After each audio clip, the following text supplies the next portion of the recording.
හරි. අද අපි ඩිස්කස් කරන්න යන්නේ ෆුල් ඇඩර් කියන පාර්ට් එක. ෆුල් ඇඩර් කියලා කියන්නේ ඔයාලා ඩිජිටල් ඉලෙක්ට්‍රොනික්ස් කියන ලෙසන් එකේ නැත්තම් 4th unit එකේ අන්තිමට වෙනවා functional units of CPU කියලා. ඒකේ parts තුනක් ගැන ඔයාලා සාමාන්‍යයෙන් කතා කරනවා. half ඇඩර් එක, full ඇඩර් එක, flip flop එක. එතකොට half ඇඩර් එකයි full ඇඩර් එක ගැන තමයි අපි කතා කරන්නේ. ඉස්සෙල්ලාද අපි half ඇඩර් එක ගැන පොඩ්ඩක් බලමු. කොහොමද මේ half ඇඩර් එක හදාගන්නේ? දැන් ගොඩක් ළමයි පුරුදු වෙන මේ half ඇඩර් එක කටපාඩම් කරන. ඇඳ පුරුදු වෙන්න. එහෙම කරන්න ඕනේ නැහැ. මොකද ගොඩක් වෙලාවට half ඇඩර් එකෙන් ප්‍රශ්න හතරක් අහනවා. පළවෙනි ප්‍රශ්නේ තමයි ඔයාගෙන් අහන half ඇඩර් එකේ සර්කිට් එක අඳින්නේ කොහොමද? දෙවෙනි ප්‍රශ්නේ half ඇඩර් එකේ truth table එක අඳින්නේ කොහොමද? තුන්වෙනි ප්‍රශ්නේ half ඇඩර් එකේ formulas අපි දෙනවා sum එකට formula එකක් තියෙනවා, carry එකට formula එකක් තියෙනවා. ඕක ගන්නේ කොහොමද? හතරවෙනි ප්‍රශ්නේ තමයි ඔයාට එයාලා දෙනවා මේ half ඇඩර් එකේ inputs විදියට මේ 1.0 දැම්මොත් output එක මොකද්ද? ඔය මොම දෙනවා. right? sum එකට එන්නේ මොකද්ද? carry එකට එන්නේ මොකද්ද? මොම දෙනවා. හරි. අද අපි ඩිස්කස් කරන්න යන්නේ full half ඇඩර් එක. ඊට පස්සේ full ඇඩර් එක ඩිස්කස් කරනවා. මේක මාර ලීසි පාර්ට් එකක්. මාර ලීසි පාර්ට් එකක්. හොඳට බලන්න. එතකොට half ඇඩර් කියන එක ගත්තොත් එහෙම half ඇඩර් එක අපි use කරන්නේ bits දෙකක් එකතු කරන්න. බිටු දෙකක් එකතු කරන්න තමයි half ඇඩර් එක use කරන්නේ. O gate එකත් එක්ක පටල ගන්න එපා. O gate එකේ bits එකතු කරන්න බෑ. අපි සාමාන්‍යයෙන් අර ලේසියට එකතු කරනවා කියලා ගත්තට O gate එකේ bits එකතු කරන්න බෑ. ඒතර ඇත්තටම half adders use වෙන්නේ ALU එක නැත්නම් arithmetic logical unit එක කියලා අපි කියනවා. CP ගේ ප්‍රධාන කොටස් තුනක් තියෙනවා දන්නවනේ. ප්‍රධාන කොටස් තුනේ එක කොටසක් තමයි ALU එක කියලා කියන්නේ. හරි. එතකොට මෙයා පාවිච්චි කරන්නේ මොකටද? To add two bits. bits දෙකක් එකතු කරන්න තමයි මෙයා පාවිච්චි කරන්නේ half adder එක. හරි. එතකොට half ඇඩර් එක ගැන ඉස්සරහට පොඩ්ඩක් කතා කරන්න මෙයා වඳින්නත් කලින් අපි ඉස්සෙල්ලා බලමු මේ truth table එක. මාර ලේසි වැඩක් මේක හරිද? මාර ලේසි වැඩක් half ඇඩර් එක කියලා කියන්නේ. ටෙක්නික් එක ඔළුවේ තියාගන්න විතරයි තියෙන්නේ. හරි half ඇඩර් මොකටද පාවිච්චි කරන්නේ? bits දෙකක් එකතු කරන්නේ. එහෙනම් බලමු half ඇඩර් truth table එක bits දෙකක් එකතු කරන්නනේ තියෙන්නේ.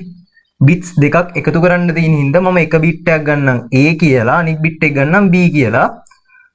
මෙහා මෙහෙම පොඩ්ඩක් ලොකුවට මම තීරු ඉතුරු කරගන්නම්. දැන් ඉතින් මෙතන input දෙකක් තියෙනවා. අපි දන්නවා truth table එක ආදාන දෙකක් නැත්නම් input දෙකක් තියෙනවා නම් පල්ලෙහාට rows හතරක් ඉන්න ඕනේ කියලා. right?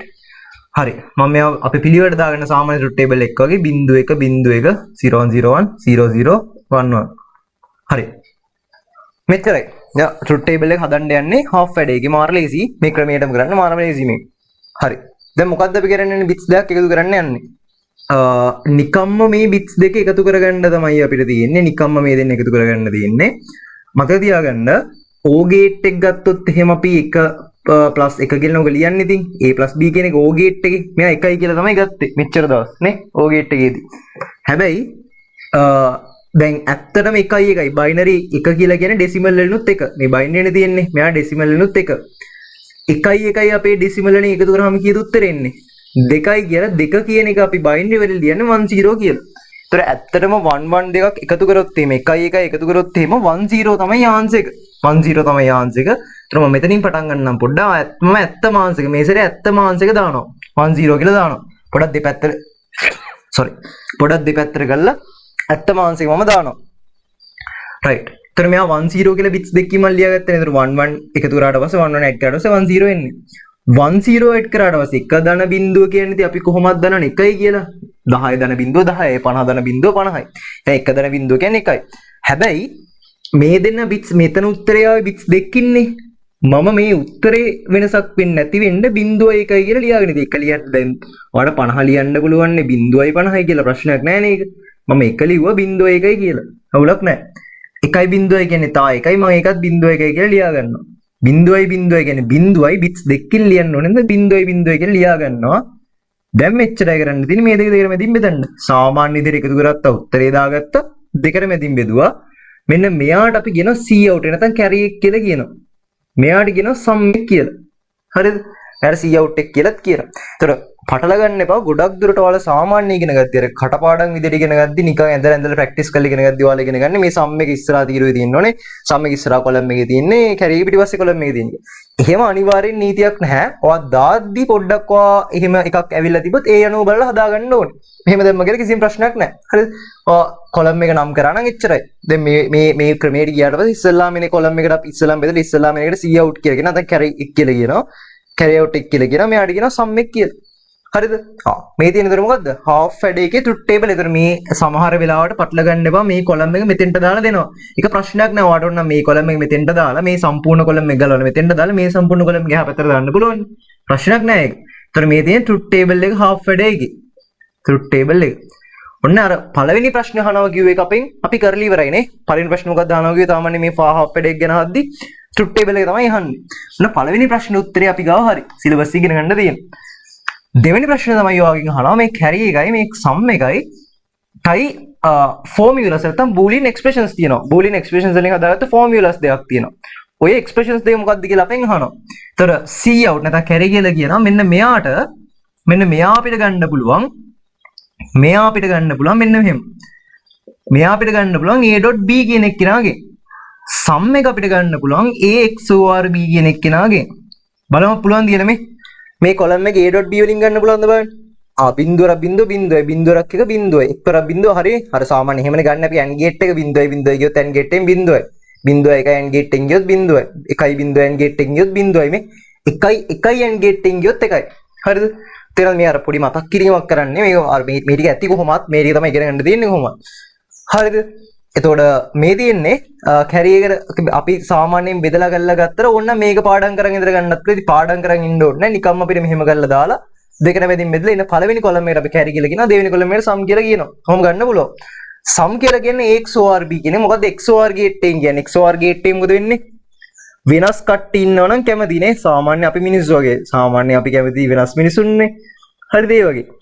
නිකන් මේ නිකන් ගෑනු දෙන්නෙක් හිටියොත් එම මේ ගෑනු දෙන්නෙක් හිටියොත් එම කැමති නෑ මේ සම්. ඒ කියන්නේ වෙනස් කට්ටිය ගෑණි පිරිමි හිටියොත් එම කැමති. පිරිමයි ගෑණි කැමති. පිරිමි හිටියොත් කැමති නෑ. හරිද?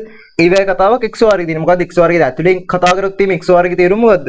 වෙනස් කට්ටිය හිටියොත් තමයි යා එක දෙන්නේ. එක වගේ කට්ටිය හිටියොත් එයා බිංදුව දෙන්නේ මේ. වෙනස් කට්ටිය හිටියොත් එක දෙනවා වෙනස් කට්ටිය එකයි බිංදුවයි වෙනස්. එක එකයි එකම වගේ දෙන්නේ. බිංදුව. බිංදුවයි එකම වගේ දෙන්නේ. බිංදුව. හරිද මේ? ඒ කියන්නේ ඔයාලට තේරෙන්න ඕනේ මේ sum කියන කොලම් එක මෙහෙම ගන්නත් පුළුවන්. අපිට මේක පාවිච්චි කරලා ගන්නත් පුළුවන් පාඩම් කරන් ඉඳලා. හරිද? එතකොට මෙන්න මේ formulas දෙක වගේ ඔළුවේ තියෙන්න ඕනේ. මෙන්න මේ formulas දෙක වගේ ඔළුවේ තියෙන්න ඕනේ. හරිද? right. ඊළඟට ඔයාගෙන් අහනවා මේකට circuit එක අඳින්න කොහොමද? ඊළඟින් මේ දෙන්න වෙනම අඳින්න දින්න. හරිද? carry එකයි sum එක වෙනම අඳින්න දින්නේ. හරි අපි බලමු කොහොමද කරන්නේ කියලා. ඔන්න A තියෙනවා. ඔන්න B තියෙනවා. හරිද? ඉතල carry එක අඳිමු. එම්මේ මෙන්න අපිට එළියට ආව a.b කියන එක කෙනා මේ කියන්නේ කවුද? අපි කියනවා cout එක නැත්තම් මෙහෙම කියලා කියනවා. ඊළඟට sum එක හදාගන්න කරන්න දෙන්නේ. ඉතින් මේ දෙන්නම XOR එක කියවන්න දෙන්නේ. a XOR b කියලා කියන්නේ sum එක. හරිද? ඒතර අපි දැන් ප්‍රශ්න තුනකට උත්තර අරන් ඉවරයි. ඉස්සලාම් truth table එක හැදුවා. ඊට පස්සේ formulas දෙක අපි ලියාගත්තා. මේක ඊට පස්සේ තුන්වෙනි ප්‍රශ්න තමයි ඔයාලගෙන් අහුවොත් අහන මේ ප්‍රශ්න හතර විතරමයි අහන්නේ. මෙතනින් එහාට කිසිම ප්‍රශ්නයක් අහන්න මේ නෑ කොහොමද? ඊළඟ මේක තමයි circuit එක. ඒතර මේක තමයි logic circuit එක half වැඩ එකේ. half වැඩ logic circuit එක මේක. හරි. මම හිතනවා තේරෙන්නේ නැති කියලා. ඊළඟට ඔයාගෙන් අහනවා මෙන්න මේ half වැඩ එකට මේ AB නේ half වැඩේට 1.0යි දැම්මොත් 1.1යි දැම්මොත් ඔහොම මොකක් random input දෙයක් හරිද අහඹු මොන හරි ආදාන දෙකක් ඔයාලා දීලා කියනවා ඊට පස්සේ එහෙම දැම්මොත් එහෙම output එන්නේ carry එකයි sum එකයි මෙන්න cout එකට එන carry out එකට sum එකට එන output මොනවද කියලා ඔයාගෙන් අහනවා. ඒක ගන්න එහෙම ක්‍රම දෙකකට ගන්න පුළුවන්. ඔයාගෙන් ඇහුවොත් එහෙම මේම ඔයාලා යාලා කිව්වොත් එහෙම 0.1යි ආදානය කරනවා අර මෙන්න මේ දිනට එන උත්තරේ හොයන්න ගියොත් මොකද්ද පිරගන්න තියෙන්නේ? නිකම්ම මේ දෙක එකතු කරන්න. ඒතකොට bits දෙකකින් ලියාගෙන මෙතනත් එහෙමනේ කරේ. එකතු කරා bits දෙකකින් ලියාගත්තා. එන උත්තරේ දෙකට මැදින් බෙදුවා හැම වෙලෙම ඉස්සෙල්ලාම මේ carry එක දෙවෙනිට එන sum එක. නැත්නම් carry out එක දෙන sum එක. බිංදුවයි එකතු කරාම බිංදුවයි එකයි එකතු කරාම එකයි අපිට එක ලියා ගන්න පුළුවන් බිංදුවයි එකයි කියලා. නේ? bits දෙකකින් ලියන්නේ. මේ තියෙන්නේ මොකද්ද? carry එක. මේ තියෙන්නේ sum එක. නැත්නම් ඊළඟ ක්‍රමය මොකද්ද?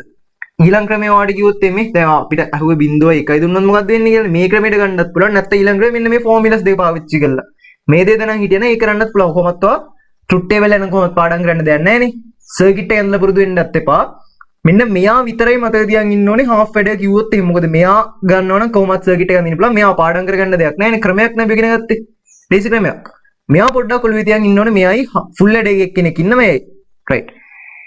මේ ක්‍රමයට ගත්තොත් එහෙම අපිට ගන්න පුළුවන් කොහොමද මේ carry එක ගන්න පුළුවන් a.b. එයා ඒ ඉස්සල එක්කෙනෙක් හිතමු අපි මෙයා කියලා. ඔන්න a කැමති විදිහට දාන්න මාරු කරලා දාගත්තා තවලන්නේ. ඒ කියන්නේ බිඳුවයි b කියන්නේ එකයි. හරිද? ඊට පස්සේ a.b කියලා කියන්නේ බිඳුව .1 කියන්නේ බිඳුව. මේ carry එක අපිට ආවා. sum කියලා කියන්නේ බිඳුව XOR එක කියන එක. බිඳුව XOR එක කියන්නේ දෙන්න වෙනස් දෙන්නෙක් හින්ද එක දෙනවා. මේ තියෙන දේ මොකද්ද? මේ වෙතනේ කියන්නේ බිඳුව XOR එක කියන්නේ එක. හරිද?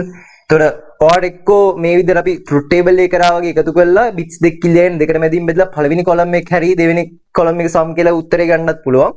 නැත්තම් මෙන්න මේ boolean expressions දෙක පාවිච්චි කරලා දෙන bits දෙක AND gate එකෙන් වඩ carry එක හම්බ වෙනවා. දෙන bits දෙක XOR එකෙන් උත් එම sum එක හම්බ වෙනවා. ඔක තමයි ඔයාලට අහන හතරවෙනි ප්‍රශ්නේ. හරිද?